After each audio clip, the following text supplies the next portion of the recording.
Bom dia, Everton, mais uma vez aqui na nossa programação. Olá, bom dia, Odair. Muito obrigado aí pelo convite mais uma vez. E satisfação estar aqui presente e poder contribuir com o meu conhecimento, né?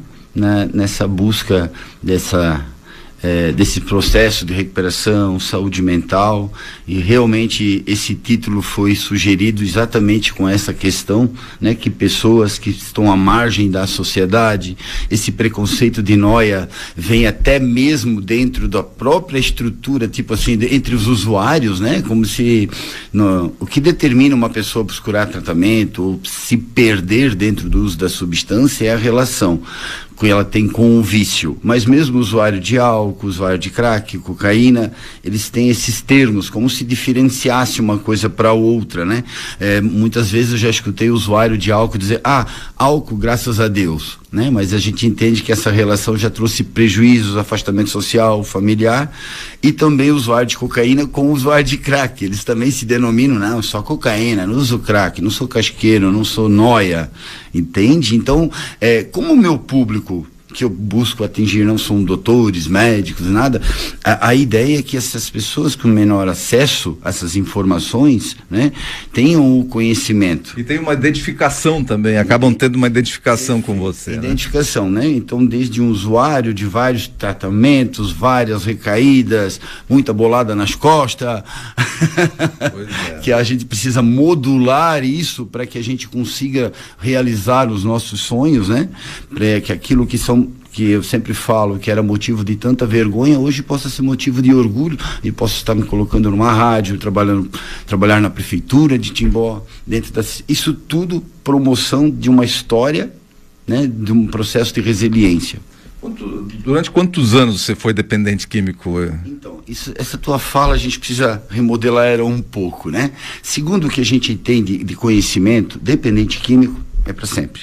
O que acontece é o processo de uso de substância. Ex-usuário seria a palavra mais certa, ex-usuários de substância e não usuário. Então, a dependência química, esse transtorno por uso de substância, hoje não tem cura, né? Existe o tratamento. Isso é um processo do usuário, ele se transforma em dependente, é isso? Perfeito, exatamente. Isso acontece nessa relação com o uso, dois componentes importantíssimos, né? Existe multifatores que fazem uma pessoa se tornar dependente ou não, motivação para entrar e tal.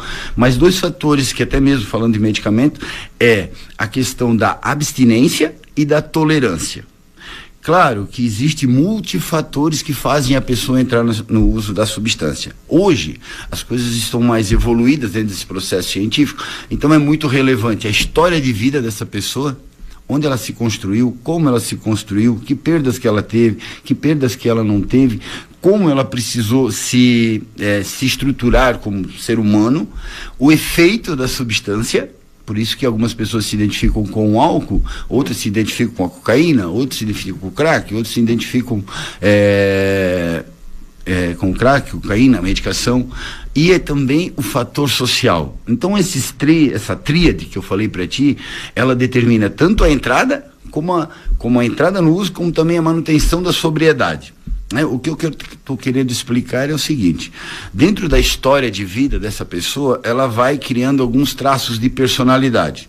Eu vou fazer um exemplo só para que a gente possa entender, né? Uma pessoa que cresceu à margem da sociedade, pai, usuário, muitas perdas significativas, adotado, o pior cenário possível, né? E essa pessoa possui traços depressivos, digamos assim, dificuldade com a sua própria autoimagem, aceitação, pouco reforço social. O reforço social, quando eu falo, não é o tapinha nas costas, não é o querer agradar todo mundo, mas é a validação daquele ambiente com quem você se relaciona. Por isso que a gente diz relacionamento tóxico, não relacionamento tóxico. Então essa pessoa, é possível que ela tenha características já depressivas, né? Então essa pessoa, necessidade de ser aceita, uma amizade, ou ela coloca o foco nessa pessoa que ela gostaria de ser, ela experimenta a cocaína. Cocaína, estimulante do sistema nervoso central. O que a gente entende com isso? Os efeitos da cocaína no cérebro, essa representação mental, atuam sobre o sintoma da depressão, atuam sobre aquela representação tão ruim. entende? E isso reforça o uso. Então, uma pessoa que ela, naquele momento, ela não vê perspectiva de vida, com o contato com a substância, ela acaba anulando esses sintomas negativos, né? E o social, onde ela cresceu, como foi fornecido. Então, isso seria a entrada. A mesma coisa acontece com o uso de álcool, né? Uma pessoa que teve uma educação mais rígida, uma pessoa que teve inúmeras perdas, uma pessoa que tem baixa habilidade social, uma pessoa, conforme a gente é estruturado hoje, né? A gente vem numa cultura hoje que tudo precisa ter bebida alcoólica, né? Festas que a gente tem dentro de casa, o reforço social na mídia, futebol ligado, tudo reforça que o prazer está ligado muito com o uso de álcool. Então, o álcool inibe o sistema nervoso central, para que a gente entenda, no nosso cérebro, parte do lóbulo pré-frontal, para não falar assim, eu sempre luto contra o psicologismo, eu gosto de falar que as pessoas entendam, não que massageie o meu ego. Vamos entender assim, então, a gente tem, a gente possui, para tomadas de decisão, razão e emoção. Então, inibe o sistema nervoso central. O que quer dizer isso? Ele vem e tira a razão. Quando você bebe, tira a razão, você vira emoção. Coragem. Por isso que os caras viram Ayrton Senna no volante. É isso aí. Corajoso aí. Então, e aí esse estrutura esse reforço por uso. E assim a gente pode ir para maconha também, uma pessoa muito ansiosa, TDAH, outros transtornos, uma pessoa super ansiosa, né, que faz contato com a maconha, provoca o relaxamento. Isso tudo reforça, isso não era muito visto. Então a gente entende hoje que é possível que a maioria dos dependentes, os usuários e dependentes químicos, possuem uma comorbidade, construída na sua história de vida. Hoje os estudos, 60%, 70% de pessoas que possuem TDAH, transtorno de déficit de atenção, hiperatividade, tem pessoas que são dependentes também do uso de substância, usuários de cocaína, usuários de crack. Que dá para entender que, de acordo com a característica de personalidade de cada pessoa, o histórico de vida, ela acaba se identificando com uma droga específica também, desde que ela experimente ela e tal. Muito boa, exatamente. E outra coisa, a gente precisa entender o seguinte: usar a substância é sintoma. É sintoma. Existe uma causa por trás. Enquanto a gente não melhorar as nossas lentes para o tratamento e parar de, qual é a palavra? Demonizar a droga é um ser inanimado, ela está ali. É a causa. O que está por trás que faz a pessoa buscar aquilo ali? Porque todos nós procuramos compensar algumas questões, né? Eu quero reforçar contigo como é o meio, porque as pessoas também se tornam viciadas em compra, em sexo, em gastar dinheiro, e não tem componente psicoativo. A droga tem componente psicoativo, tolerância e abstinência, né? Que eu estava falando no começo, eu acabei pulando. Então, tolerância e abstinência significa que a mesma dose que fazia um efeito X, por determinado momento não vai mais fazer. Então, eu tenho que aumentar essa dose para atingir o mesmo prazer. E eu vou aumentando de 30 dias, 15, 20 de uso diário, e depois eu começo a lidar com síndrome de abstinência, que é a falta do uso. Mas esse quadro acontece com o teu celular, pessoas que estão nas redes sociais, que aquela curtida, aquela validação social, né, ela acaba também porque compensa algumas questões dela, de autoestima, né, da imagem. Então tudo muito está na causa, não é propriamente a substância. A substância, eu vou arriscar dizer para ti assim que é o equilíbrio. Conforme você olha para isso aí, né? Você entende que hoje as questões medicamentosas, né? Hoje elas aumentaram muito. Perfeito. O que ela aumentou? O que é esse boom? Hoje a gente vive na era da informação e eu vejo isso com bons olhos. Eu já vou te explicar o porquê. Porque hoje estamos na era da informação, na era da conscientização do transtorno por substância, da saúde mental.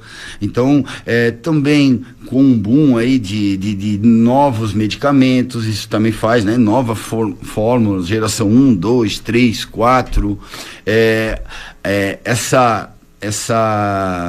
essa descoberta da ciência de novos transtornos, catálogo, DSM, né? Existe o CID, que é o internacional, existe o DSM, que é os Estados Unidos, onde faz ele coloca como são essas doenças mentais e como ela acontece. O que acontece na questão da medicação? Para ser prescrita, para a pessoa tomar, ela precisa passar no médico, isso é fato. Ela precisa tomar. Ele vai determinar se esse medicamento é útil ou não para determinada situação. O que eu percebo de negativo, o que acontece? As pessoas acabam se apropriando da medicação, né, sem ter o cuidado, sem ter o conhecimento. E isso também faz pessoas que precisam de medicamento não tomarem, e faz aquelas que não querem tomar o medicamento também. Algumas precisam, né, e não tomam. Outras estão tomando exageradamente. Então precisa uma conscientização e entender que existe medicação clínicas, que tipo assim, você tem uma inflamação, você tem uma dor, você vai lá, toma esse remédio, beleza. As questões de saúde mental, precisa ser entendido algumas questões básicas. Existe medicamento, que são os tarja pretas, que causam dependência, síndrome de abstinência e tolerância, precisa ser tomado em determinado momento e acompanhado por médico. Esses dois.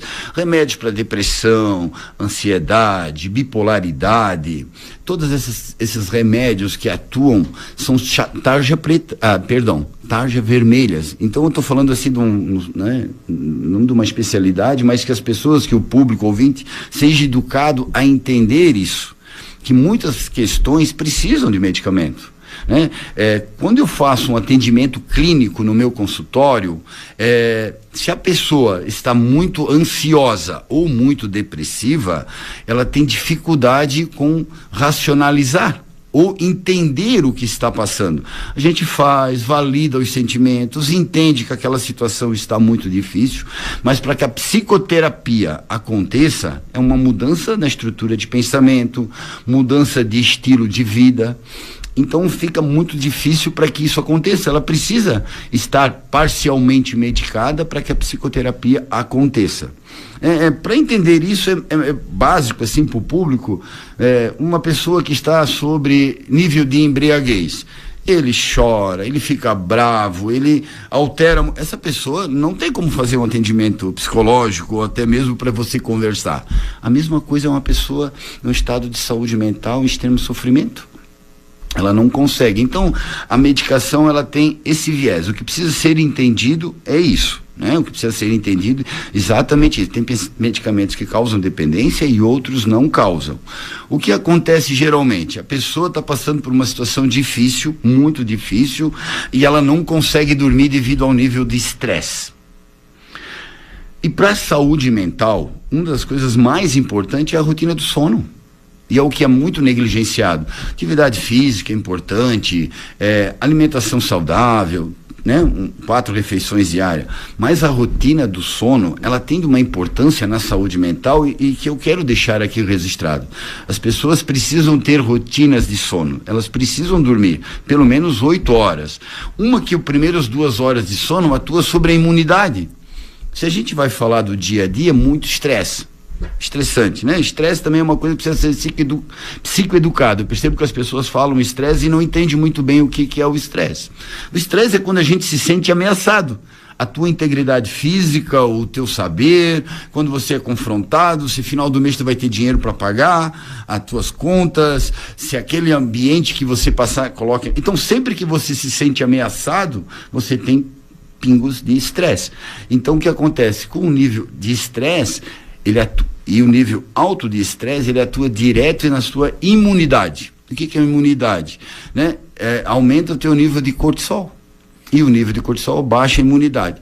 Voltando para o sono, para concluir, então os 2 primeiros horários de sono, as 2 primeiras horas de sono, é para restabelecer todas essas questões, né? Todas essas questões de proteção do teu corpo. Muito bem, olha, nosso papo está muito interessante aqui, Everton. Nós estamos chegando aqui já 7:55, daqui a pouquinho já tem a estreia do Arão Josino. O Everton tem um vasto conhecimento, como eu disse, é papo para um podcast, né? Não para uma entrevista dessas mais compactas que a gente tem aqui no Repórter Cultura. Mas fica muito clara a mensagem aqui da automedicação, da importância, né, do sono e de que as pessoas precisam buscar ajuda, né, quando se sentem aí de alguma maneira pressionadas pelo seu dia a dia, pelo seu estresse, enfim. Mais um minutinho. Só, Everton, vamos lá então.